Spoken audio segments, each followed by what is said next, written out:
So I'm back with another video. Today we're going to talk about why I'm doing what I'm doing, and a little bit more information about who I am, why I am what I am. Why? Because Hendo from the Roug Pod, ROUG, has been slightly nudging, pushing, motivating. Finally got me to step out into YouTube, see what it's like. So far so good, no problems, no complaints. Watching him, sip the tally, LBHT, lunch break, hot take. Seeing a few things, enjoyed a few things. Listened to a lot of OTR Mike, open mic with OTR Mike. And so far it's been a great experience just learning by watching what they do. So now I'm going to try my own. So to begin, we'll start with my first job. 17, no experience, no nothing. I get a call from my uncle. He says, "Hey, I think I got a guy who's willing to hire you for a job." Okay. So I said, "Okay, cool. When can I interview?" This guy comes by 9 o'clock, jeans dirty. You could tell he worked hard all day. We conversated a little bit. He asked me a couple questions, asked me, would I be able to handle certain things with the job. I felt like they were good. So I said, "Okay, when can we, he says, when can we start?" I was like, "Well, if you're going back to work, we can start now." That ended up being my introduction to not only working, but even my current job now. We started off doing satellite cable. He expanded, brought me with him, brought me into AV, audio visual, and now I'm lead tech, making a nice amount of money.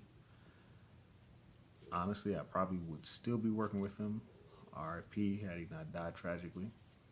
But for the time being, I'm just doing the best I can with what he taught me and basically helped me grow as a human. The next thing would be my hero.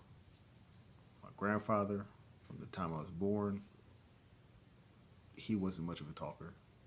He would tell some jokes, but he just led by pure example. He didn't have to explain what he was doing.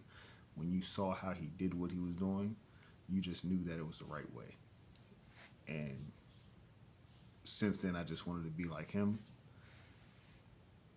And so far, I've been my own person, but I've also learned a lot and handled a lot of things the way that I've seen him handle things. It's gotten me a lot farther in life than some of the hot-headed ways that I would normally handle things. Next thing we'll move on to is music. Rap, R&B, country, soul, rock and roll, disco. I pretty much about cover it all. I enjoy a lot of different things from certain genres, but I'm not too heavy on one genre over the other. But I would probably say my first love was rap. That would definitely be my first love. Next, we'll move on to the motorcycles. This is very important. I have a motorcycle to this day. I love motorcycles. I couldn't pinpoint one certain thing on it. I will say, my Uncle Clifford, the first thing that I remember about motorcycles is him taking me to races when I was probably 7 or 8. He took me to Summit Point, which I didn't know was Summit Point. I only learned that probably in my mid-20s where the track even was. I just remember them just taking me to the track. Usually somebody would drive because all of them rode motorcycles. So someone drove specifically just so I would be able to go. And it was like the funnest thing in the world. I remember him asking me to get on a motorcycle, and I told him never in my life would I get on a motorcycle. But I happened to just hit the age of 17, and I'm calling him, asking him questions about buying a motorcycle. And I'm pretty sure he had to hold back laughter because I was completely dead set on never even coming near a motorcycle. And I'm pretty stubborn. So I just don't give it up. But I think that's where my love for motorcycles came from.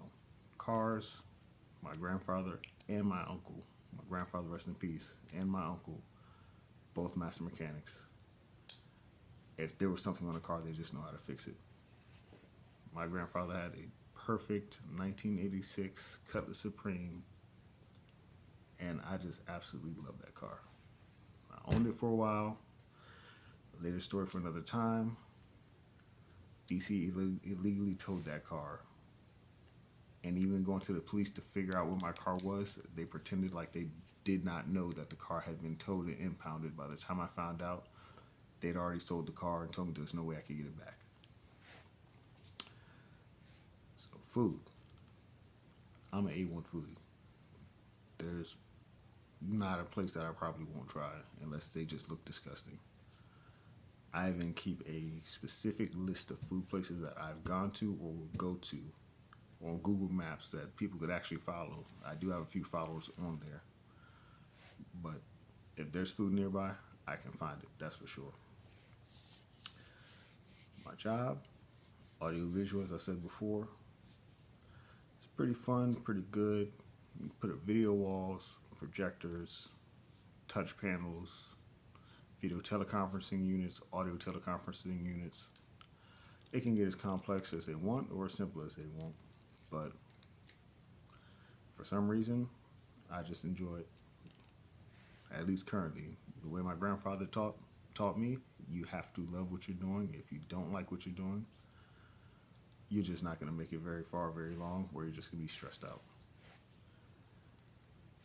Now, wedding, I have one coming up July 8th. Engaged to my beautiful fiance. She's as hard-headed as I am sometimes. Thank goodness. Because if not, I would get myself in so much trouble if I had nobody to stop me. I learned everything that I could think of from being married or even being in a relationship by watching my grandmother and grandfather. I swear I'd never seen them argue until my grandmother lady told me. They never argued in front of people, but they argued behind the scenes. And they always made sure to get their points across, be respectful. And at the end of the day, they would walk away from the argument smarter and happier than before. Fishing, that's one thing I love. One thing I did not know is my love for fish tanks comes from my grandfather, and he somehow, before I was even old enough to remember, he had a fish tank that I was just apparently infatuated with. I never knew this. I just thought at 15 when I saw a fish tank in a store and the guy was like, hey, if you want, you can have that fish for free. I thought that's where it started. And my mother told me, she was like, yeah, your grandfather had a fish tank and you would just watch that thing all day. Like, it was the best thing in the world for you. And I can't remember it, but I would not be surprised because anything my grandfather or uncle did, like, it was just, to me, it was just magical. I don't know. Those two men could do the simplest thing, and I just thought it was the most magical thing in the world. Now, football, I'm a Ravens fan, currently. We're waiting on this outcome with Lamar to, I might be moving on. But my earliest football memories is with my grandfather downstairs late night. He was a Cowboys fan, true blue about it. There was no two ways about it. And I could go downstairs and watch football or basketball with him all night. My mom wouldn't have a problem. That was the one way I never had to worry about having a bedtime. If I was with him, she just knew it was a bonding experience, and she just let it go. She didn't need to understand it. She just let us be us, and she always knew that he would make sure I made it to school the next day, which was the most important thing for her. Family, I still have my grandmother, thank God. I have my mother, my brother, my sister. We're thick as thieves. I know if the cops were to come today and try to get any of us for anything, they wouldn't get a word out of any of us. We are just that tight. There is no worries about anything. I can mess with them, they can mess with me, but you can't mess with us. That's just the one thing. My god kids, 2 nephews and a niece, I'll do more than go to jail for them. That's without saying. That's any proud man would defend his family with everything. Now, finally, one more reason I did this YouTube thing, is for my merch store. I want to see if I can make some designs that people like, appreciate, enjoy, and quite possibly, maybe I can take it farther. But if there's any questions, ideas, leave them in the comments. Before you leave the video, check the description. My favorite YouTubers, their websites, their stores with their merch are all going to be in the description. Hope to see you soon.